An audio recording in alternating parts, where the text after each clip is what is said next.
going on, man? What's up? What's up? What's up? So I never got a response.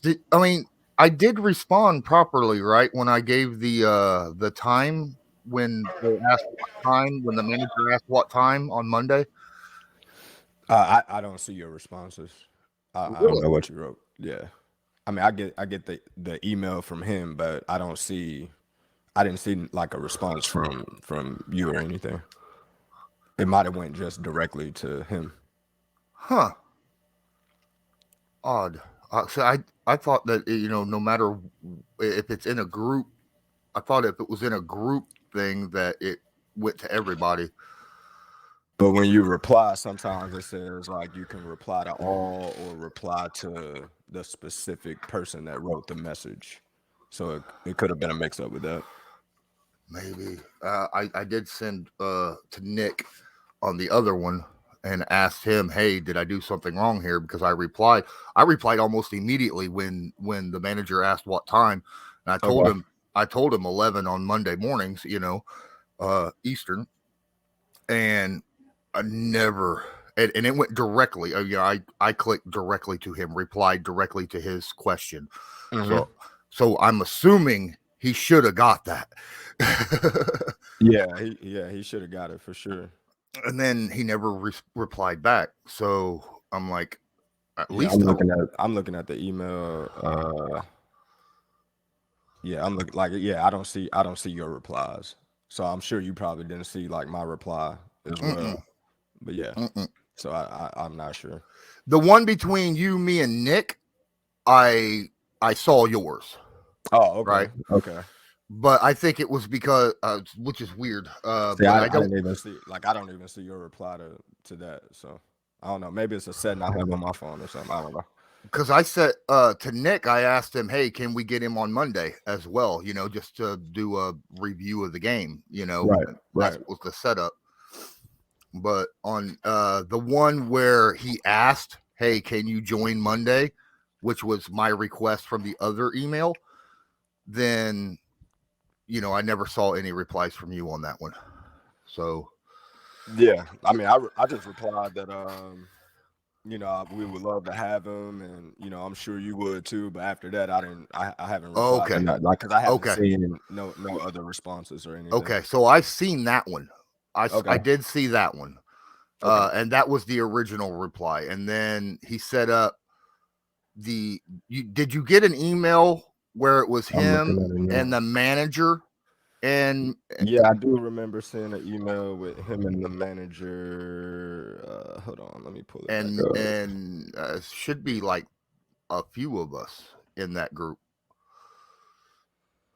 Hey, Anton, sorry. I got a one with Joe Anton. I'm guessing his manager is Anton. Yeah, I assume it's Anton. Yeah. Yeah, the last email I got from him was saying, "Let me ask Rodney and see if Monday works. What time on Monday?" And then I see Joseph said, Jerraud and Lawrence will answer that one. And I was just assuming that you was writing on your end as well. Oh yeah. Let me Yeah, ask so that's what I'm saying. Rodney and I see don't if it see works. any I don't see any of the like your replies or anybody else replies or anything. So I don't know. That's weird. That is weird. I'm gonna have to check that. I It says to Anton. Okay. So how do I make it to where it goes to everybody? That's why I said sometimes when you reply on an email, it gives you an option to like reply to all, like the entire group, or it gives you an option to reply to just like the person that specifically, like the email that you're specifically responding to, if that makes sense. At least that on my phone, that's how it is.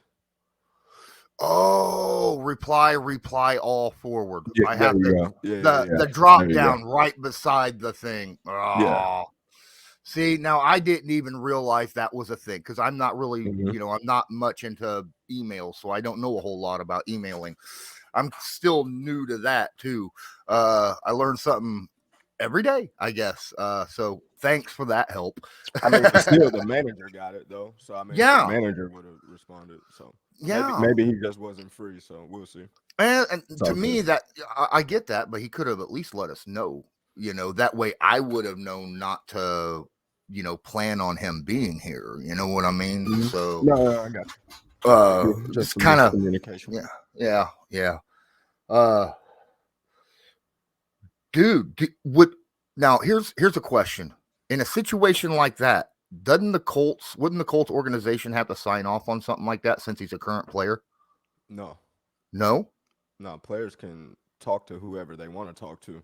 Okay. Their managers, agents can get them any type of deal. It's just some people go through the team if you don't have, I guess, a resource or a connect that with an agent, if that makes sense. So some Okay. guys have their own marketing people that set them up with reviews and all that type of stuff. So, and then some people got their own platform, like got their own podcast, their own, Yeah. Like so Taylor there's nothing Lewan. that, yeah. So like the Titans don't have anything to do with his podcast. You know what I mean? So, Okay. All right. I didn't know. I wasn't mm-hmm. that's what you're here for. Give me information. Thank you. Nah, yep. It's just a lot of times if you don't got a connect or a resource with a specific person, you go through the team to do it All right. All and right. be on their rules with it. But like if you know somebody specifically, I mean, he can come, whenever his time lets him. Don't necessarily got to be through, anybody specific.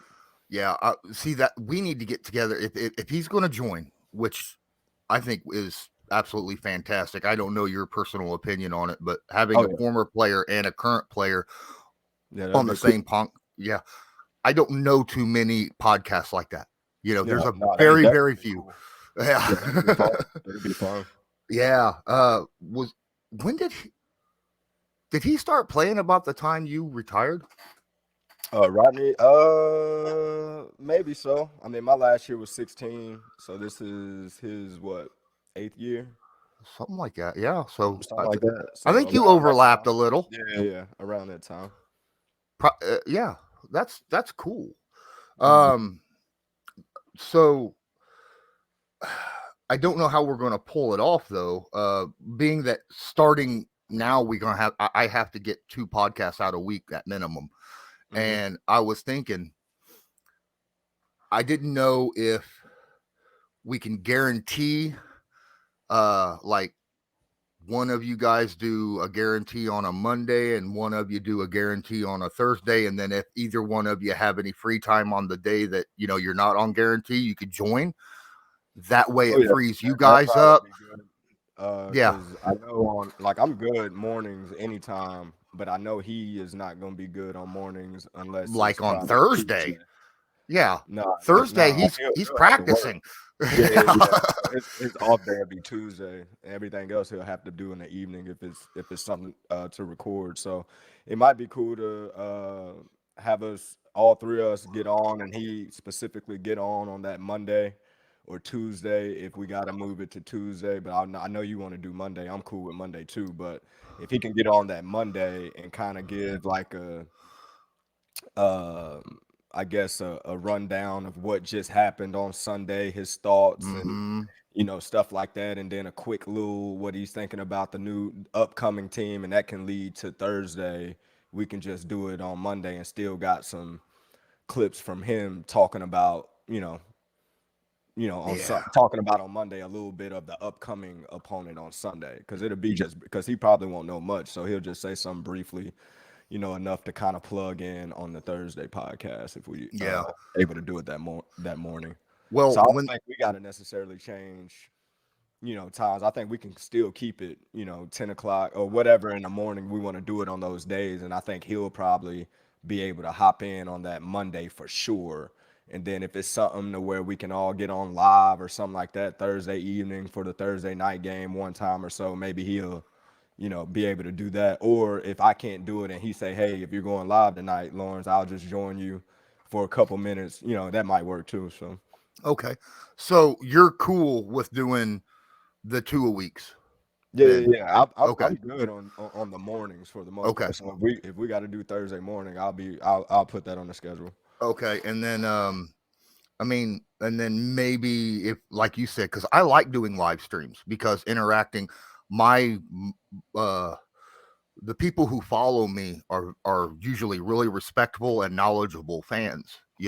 Very very odd to see that compared to a lot of other people who, you see trolls and stuff, Mhm. a lot. But I don't get that very much, which I feel very lucky to have, followers like that. Uh, Right. so that's why I really enjoy interacting with them and having you or him or Rodney Yeah. on the. If Rodney's able to do that, that'll be big. Just because I mean he's a player in the current, but the only thing that get me with Thursday evenings is my kids have football, so I'm not done until late, if that makes sense, during football season during the week. That's why I say in the mornings, I'm good, but just in the evening I get a little busy and not sure when I'm gonna be home. Like I'm like practice might be over and I can say I'm gonna be home by 7:30, but I might still be at the field at 7:30 because you're talking. You just know how stuff be. So that's why I Yeah. don't. It's kind of hard. But McLeod might be able to, be like, no, I get done with practice at 5:30. I can be on with you live at 7 or whatever the case may be, and it might be good for the fans to interact with a Mm-hmm. current player. Yeah, absolutely. This is really exciting for me. I mean, obviously I've talked to a lot of current and former players and coaches, but to actually have a current guy where every week you could sit down and be like, so let's talk about the game you just played a little bit, right? Mhm. That's kind of cool because you're not thinking back, 10 years going, man, that's tough, Oh, wow. And I All got right.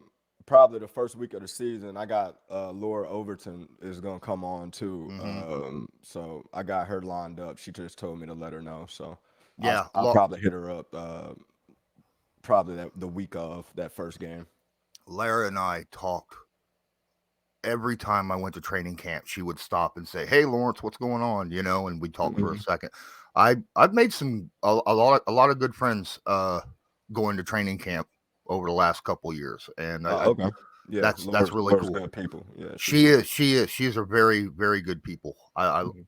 Uh heck, the previous person that was the face of the Colts. Good lord.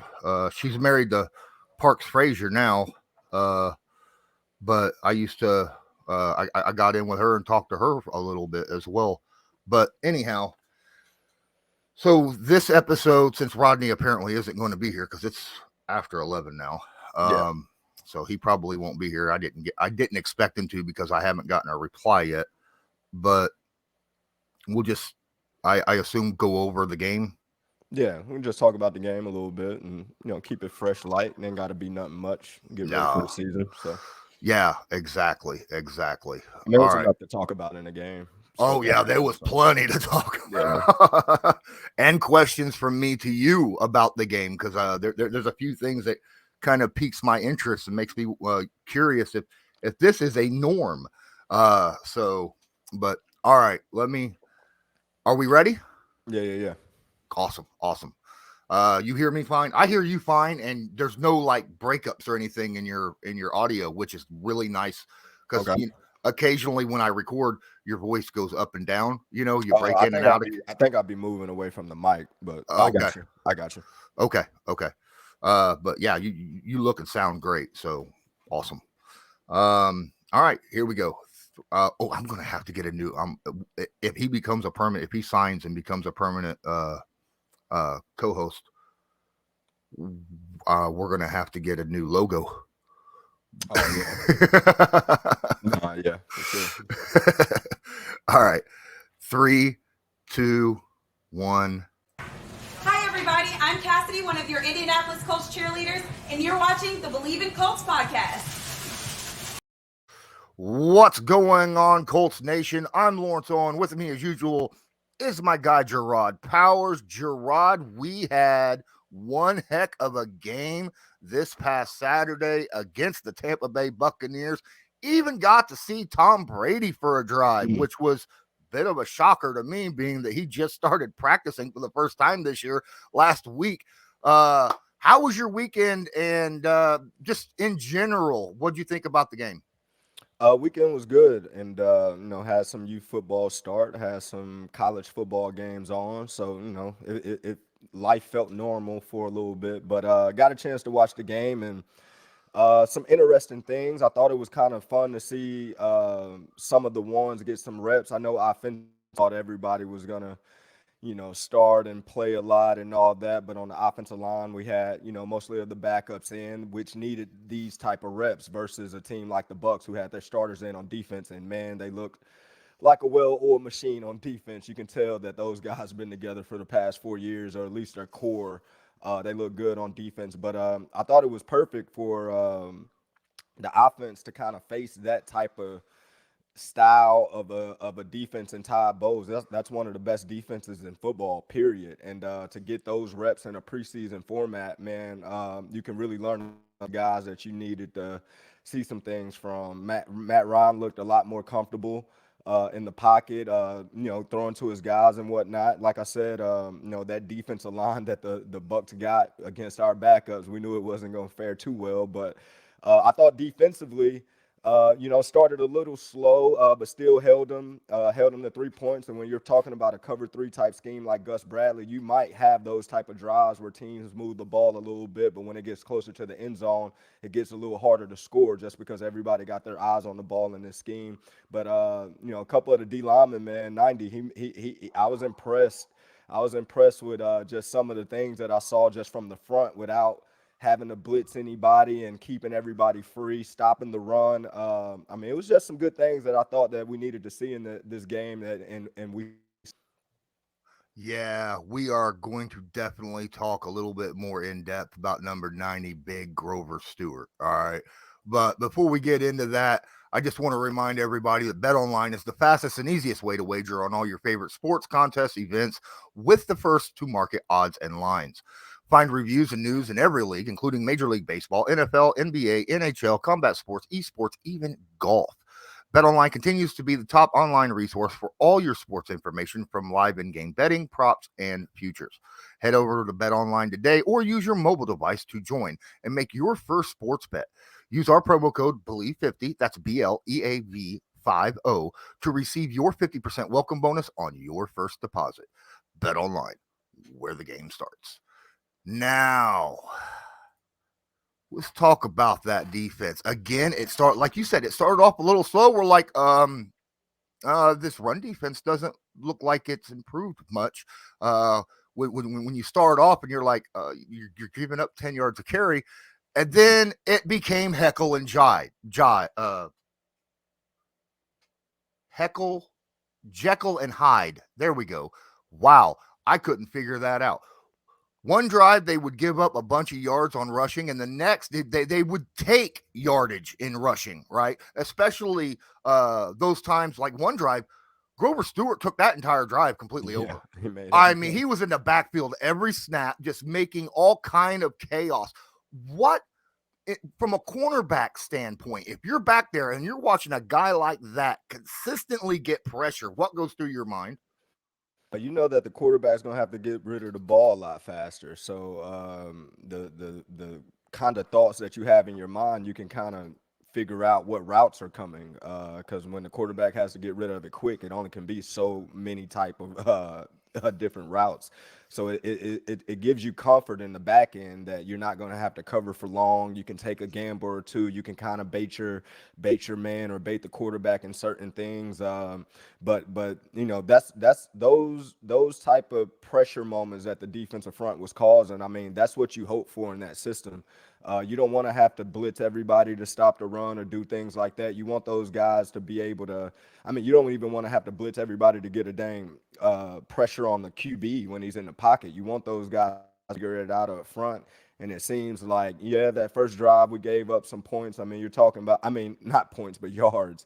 But we're talking about Tom Brady, Julio. Like, we're talking about a team that's probably going to be in the top 5 discussion when the season is over, trying to win another Super Bowl. So this, giving up yards to those guys may be a little skewed, especially when we're talking about the first series of a game and Tom just getting back, and they want to make sure that his rhythm and everything is on cue with with him being back in the fold. But I thought the defense showed, what we're hoping to see going forward, and that's pressure from the front without having to do anything crazy, and the back end guys making plays. Stephon Gilmore again is showing you that he can cover top end wide receivers and still be a dominant guy in this game with a couple plays he made on Mike Evans.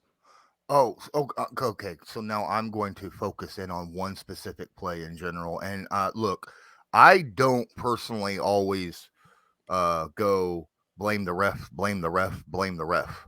But that pass interference call on the first drive against Gilmore, I looked at that and I'm like, that looks textbook to me.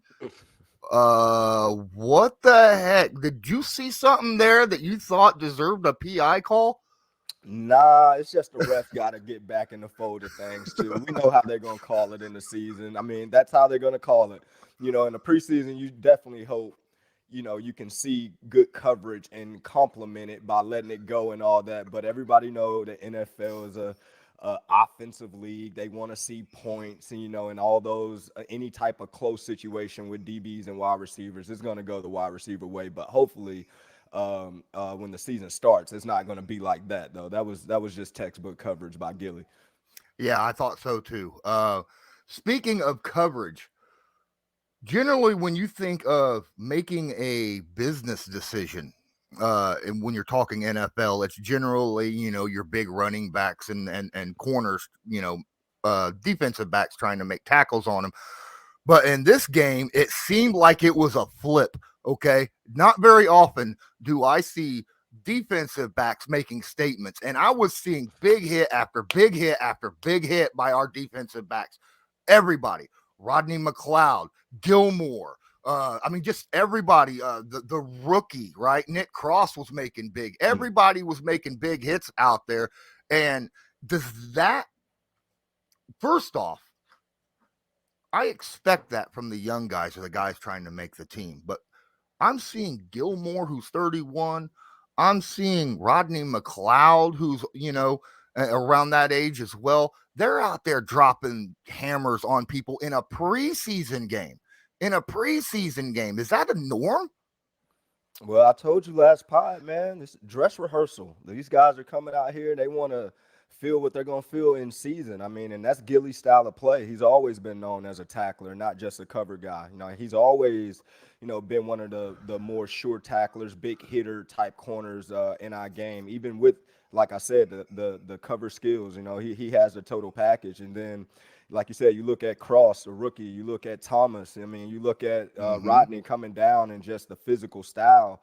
Sometimes you want your secondary to look and play a certain way, and it seems like we got the right guys in the building where everybody's got more so of an aggressive style of play to their game that might complement one another. I mean, Kenny Moore is a for sure tackler, a big hitter as well when we're talking about the nickel position. So maybe that'll be their look going forward. Even though we got some guys that can cover, we can count on them to be, for sure tacklers, because we need, our secondary guys being the best tacklers on the field anyway.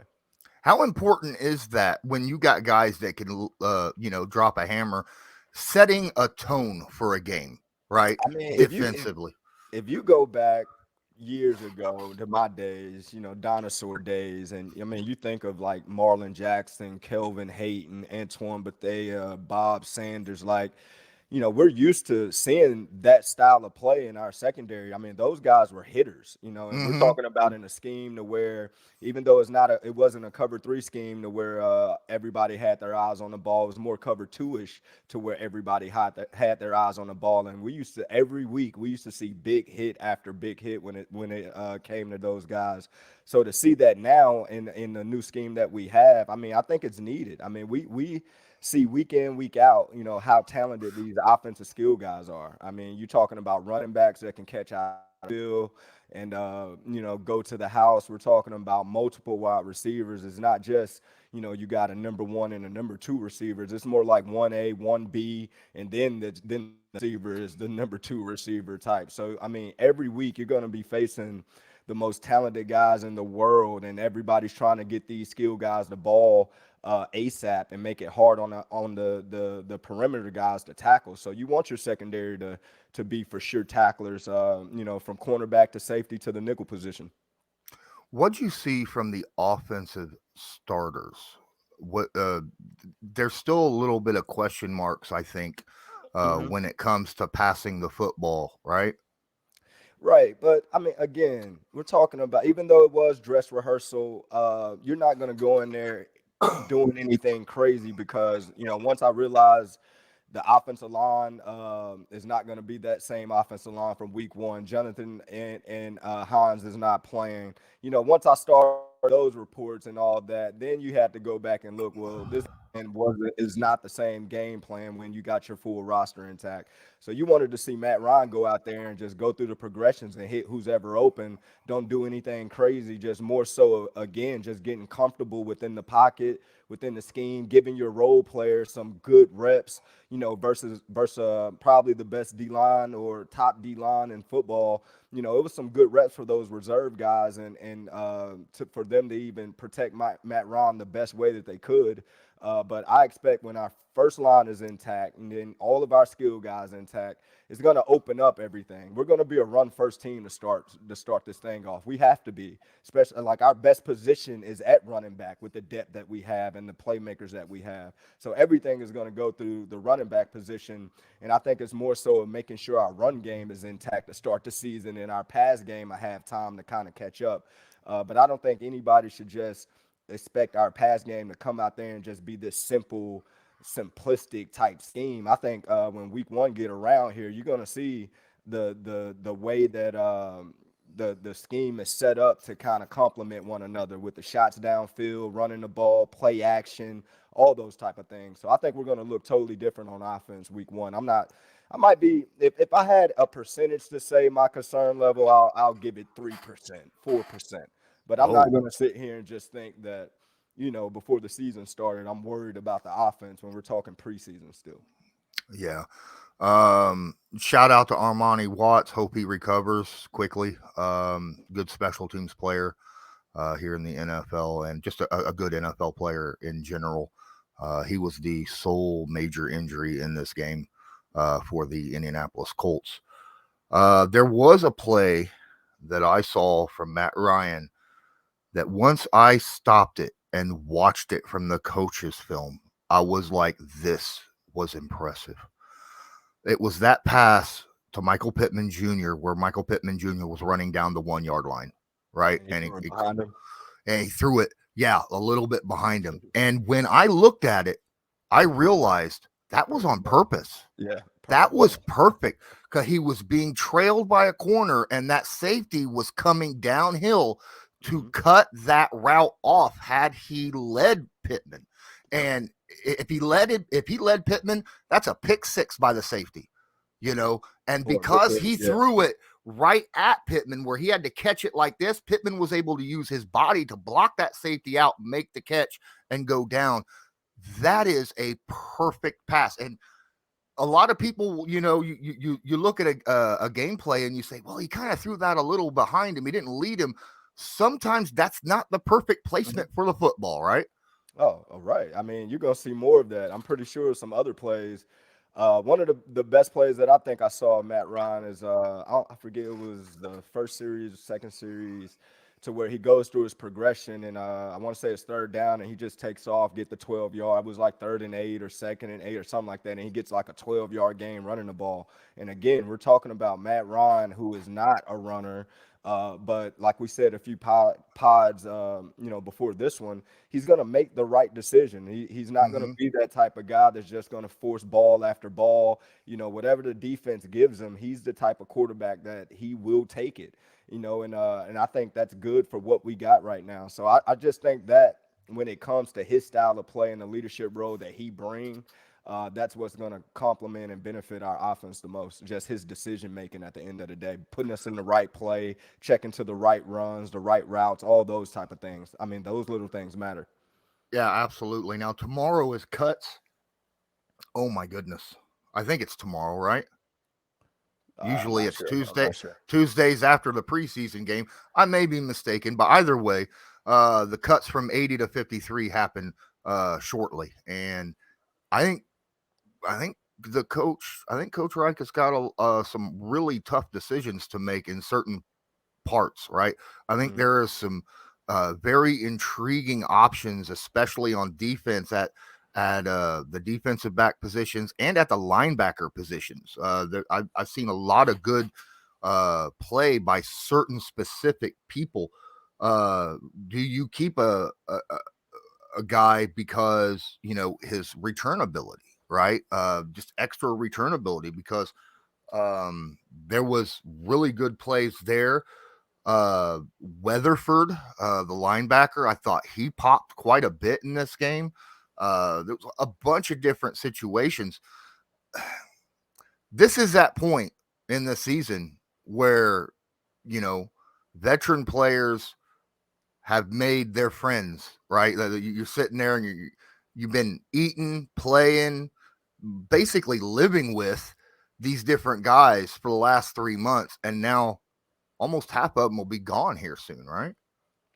Yeah, but it's kind of how to explain it. Even though you've kind of grown close to the guys that's been in the room, still every day there's been in and out traffic, if that means like every day the process has been one or two guys getting cut, one or two guys being signed, new faces being here or there.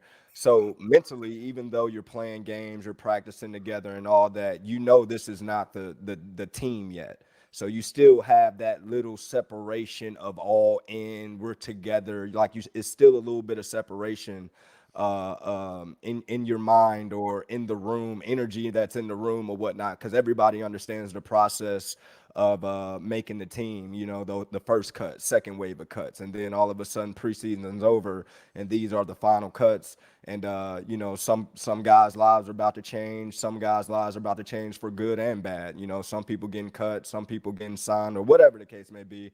You just know it's a hard day to kind of be around. So a lot of teams would take like today off, Tuesday off, maybe Wednesday as well, to kind of clear the air a little bit and get everybody honed in and on the 53-man roster, which probably be announced on Wednesday.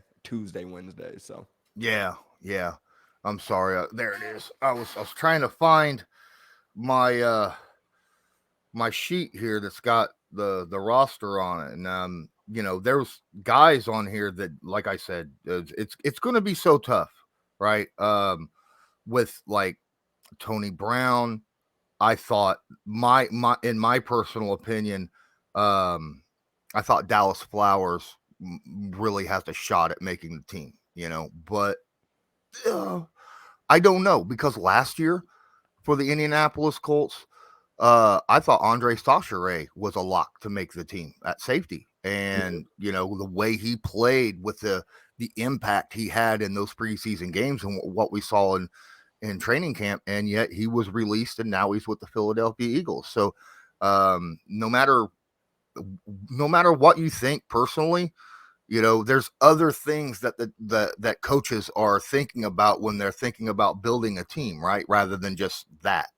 yeah, but what fans forget, like it's just not about how they played in the game. You might have some guys that might have played, great in the preseason and look horrible for 7 days straight at practice. That might be on the bubble. You might have fringe guys that look horrible during the game, but looks great at practice.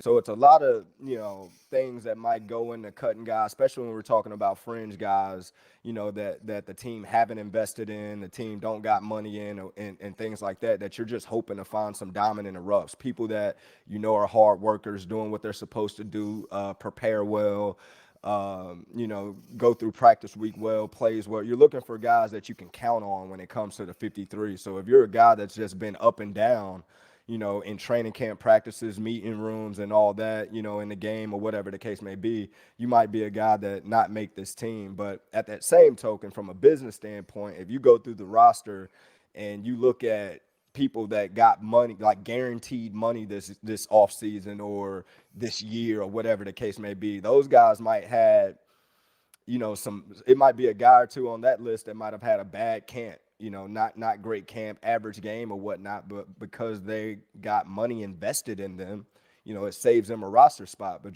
just like any other business, if you invest money into something, you're just not going to get rid of it. You're going to try to get your money's worth at the end of the day. So, it's a lot of business factors that kind of come into it that us as fans now we tend to forget.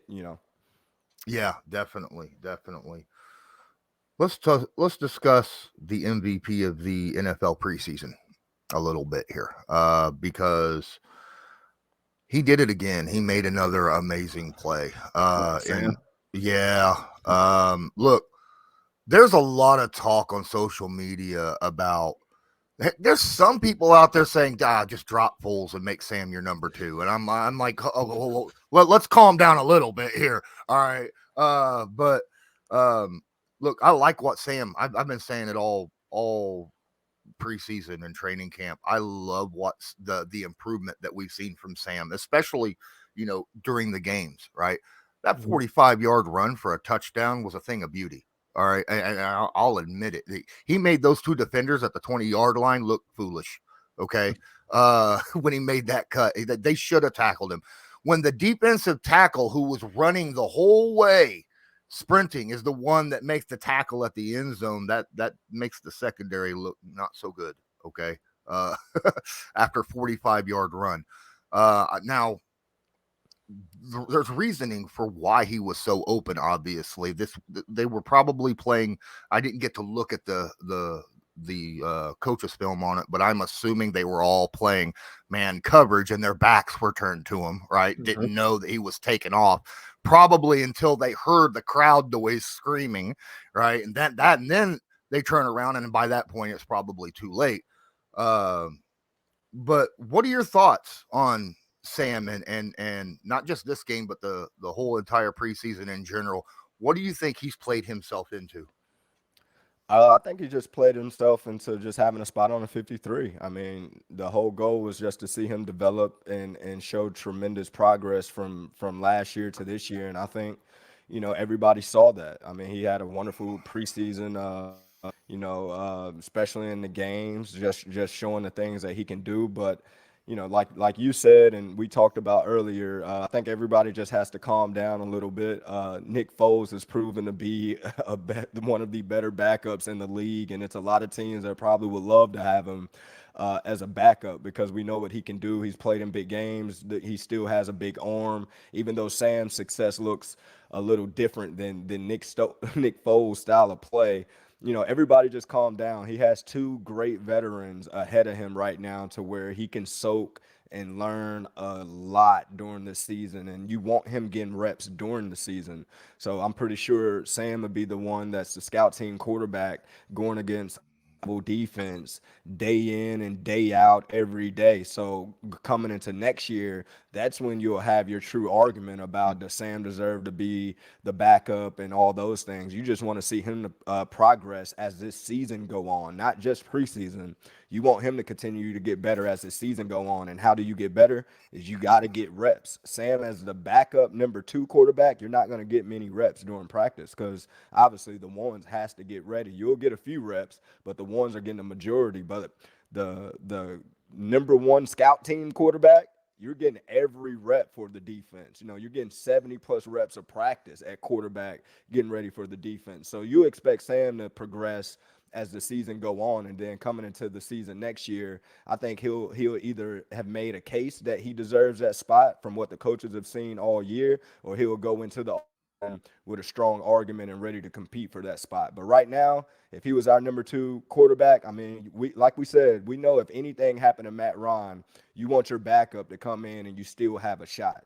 If Sam was our backup going into this season, like the verdict is not out. Like we still don't know what we're going to get in a live setting, real game planning, top high level defense. We don't know how he'll react to that just yet. But what we will know about Sam is how he will react to it by week 17 when he's going against the number 1 defense for the Colts, every week. Yeah, that is great insight, by the way. A lot of people don't think about that. If you're looking to develop the guy, making him your QB3 scout team guy is so important. You don't use your quarterback as your scout team or your backup as your scout team, even if he is a different style. You know that the guy that you want to go out there and pretend is the scrambling guy that pretending to be Mahomes or something like Right. that, right?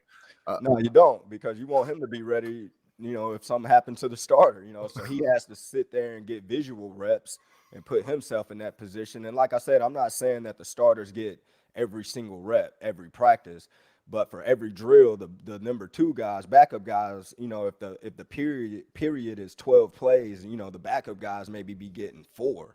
And you just got to be on point with everything else, because the ones has to get ready. So for Nick Foles, he's done that before. He's been in that role before. He knows how to sit back and watch Matt Ryan go through a rep, and he get the same work that Matt Ryan's getting, even though he's not the one that taking the live snap or whatnot. He knows how to be a professional. Sam is still learning. I mean, the guy is still, he just got in the league. It's been a process with him, and he's still learning, the ropes, how to conduct, how to learn, how to, do this and that. So the best way for him to develop is to get reps at practice. And like I said, as a scout team quarterback, he'll get every single rep, to develop. So, is there anything else about the game that happened?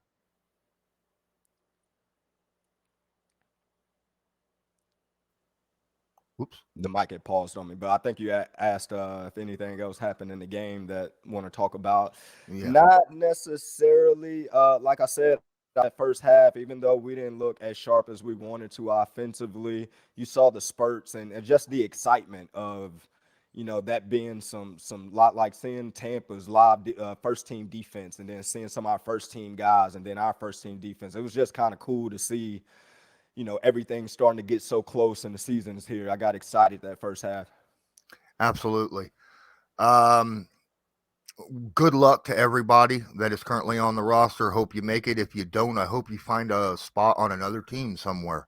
I think there's going to be a lot of that situation going on for the Indianapolis Colts, because I think they are very, very deep at a lot of different positions on this team. Moving on, I want to talk about the NFL Top 100.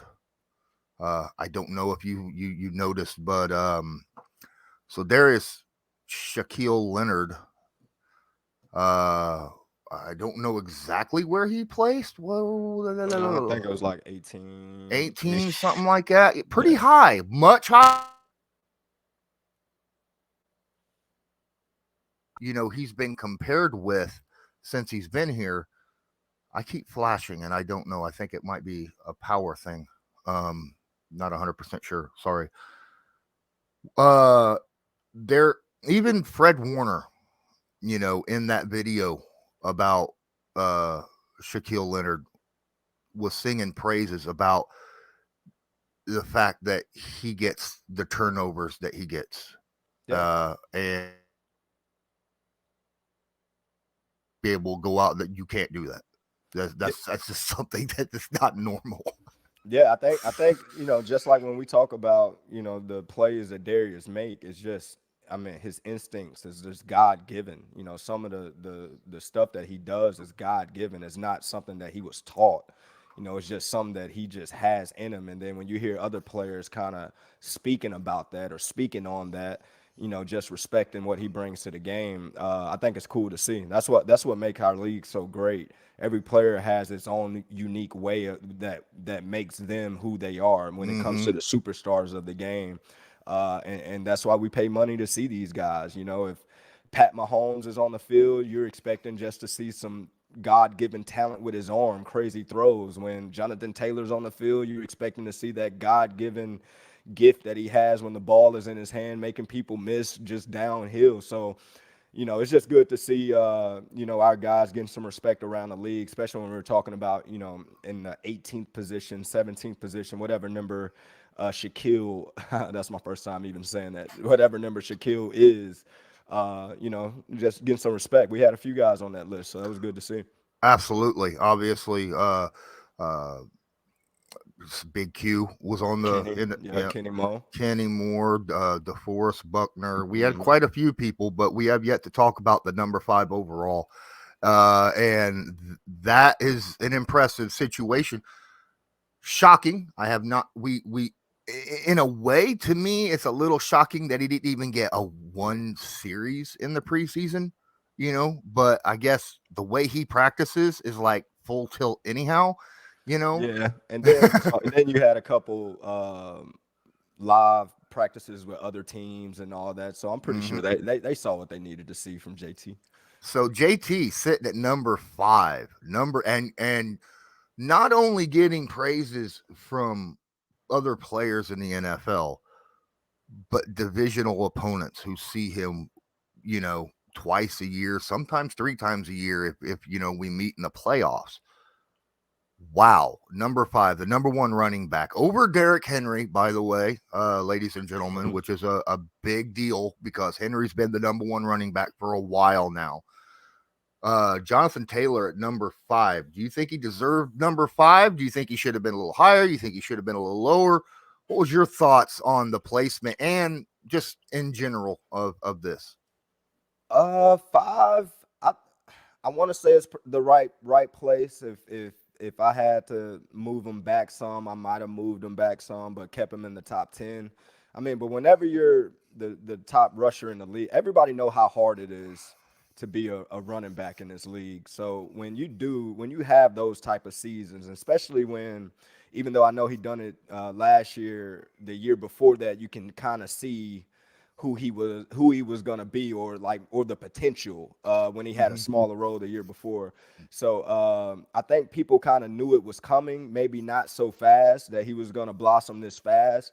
And I think everybody, like we talked about before, is excited to see how he comes back this year to kind of prove another point that I'm not more of a one-time type thing. Like, I'm gonna be here to stay as one of the top running backs in the league.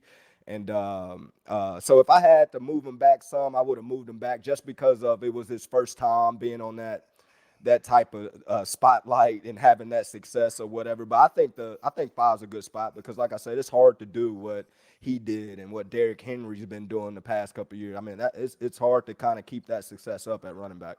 Yeah, it's kind of shocking because if I remember correctly, the year before he wasn't even ranked in the top 100. So he went Nah, from being unranked to number 5. That yep, was that's a pretty big jump in that's the a big jump. NFL, Yeah, ladies and that's a gentlemen. jump. um, so we got 2 weeks. We have 2 weeks right now before the first NFL game for the Indianapolis Colts, actual season game, I should say. Uh, we know that practices do they use the full 2 weeks to prepare for this upcoming game, week 1 against the Houston Texans, or are they doing something a little bit different this week? No, they're definitely going to use the 2 week. I mean, everybody in the league is going to use the 2 weeks. You might get an extra day off or two, but when you're out there practicing, you're definitely getting ready for week 1. You still got enough time to where the ones versus ones might still happen for a couple days just to stay sharp. And then when the week of the game start, you go into your regular season mode. But this week right here, you might, like I said, you might get an extra day off, but the practice is going to be like ones versus ones type thing, high energy, moving around, staying crisp, staying sharp. It's the first few practices to where it's just the 53 guys on the roster. So you want to get everybody acclimated with their roles, their responsibilities, get their playbooks in hand, and everybody just getting on the same page and doing whatever it takes to get to the ultimate goal, and that's a W on Sundays. So this week is a good week for everybody to kind of start the responsibility of their specific roles that they're going to have within the team. What's the is there a change in kind of the mood and attitude from going from uh preseason practice to the very first practice of with just the 53? Is there like a different feeling, like something click or anything like that? No, I mean, practice is practice, but like I said, now there's like nobody's competing now. Now it's your role. The starters are the starters, the twos are the twos. Is that thing. So now it's no more. Now everybody's trying to help one another. Everybody's trying to make sure everybody's comfortable. You're trying to get that chemistry, that camaraderie. Whether it's families now hanging out, but just having that family type vibe within the team. So I wouldn't say anything clicks or anything changes. It's just now it goes from you're fighting for reps, trying to be seen, trying to win a job, to now I know exactly what my role is within the team and just doing my role the best way I can. Awesome. Well, I appreciate your insights. We will be doing another one this Thursday. Depending upon what happens, you may or may not be part of it. I hope we're able to get it to where you are part of it. We'll see what happens. But those of you listening, please keep an eye out for that. Also, there could be some news coming up. Some changes with Bleav in Colts very soon. If it happens, you're going to be absolutely ecstatic the way Jerraud and I are. If it doesn't, then, it doesn't. But we're really, yeah, you're just stuck with us. Sorry. But if you're listening to this on an audio podcast, please subscribe, download, share it with your friends. Go check us out on YouTube on my channel. YouTube/C/Lawrence Owen.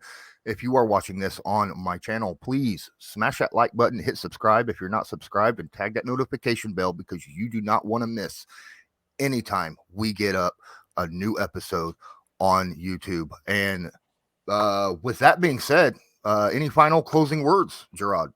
Nah, 2 weeks. 2 weeks, this thing get popping.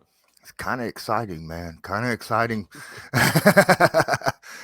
Well, that'll do it for this episode of Bleav in Colts. I'm Lawrence Owen. That was Jerraud Powers. This was brought to you by Bet Online. And until next time, as usual, go Colts. Do you believe?